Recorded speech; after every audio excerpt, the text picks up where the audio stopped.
Bienvenidos a Ifa Stories, donde la sabiduría ancestral se une con la narración moderna. Adéntrate en el mundo sagrado de Ifa, el sistema espiritual yoruba, donde cada historia encierra el poder de la adivinación, el destino y un profundo conocimiento cultural. Acompáñanos mientras desvelamos los misterios de los orishas, las fuerzas divinas que guían nuestro camino, Orunmila, los irunmoles y muchos más. Cada historia es un puente entre el pasado y el presente, tejiendo lecciones atemporales que inspiran, iluminan y transforman. Abraza la sabiduría, honra la tradición y embárcate con nosotros en el corazón de Ifa.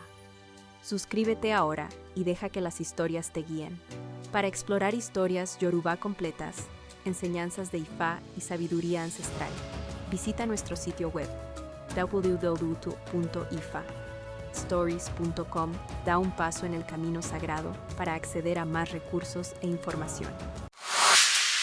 Funmegi parte hacia la tierra. En el cielo se llamaba Ragun de Yin Ekun.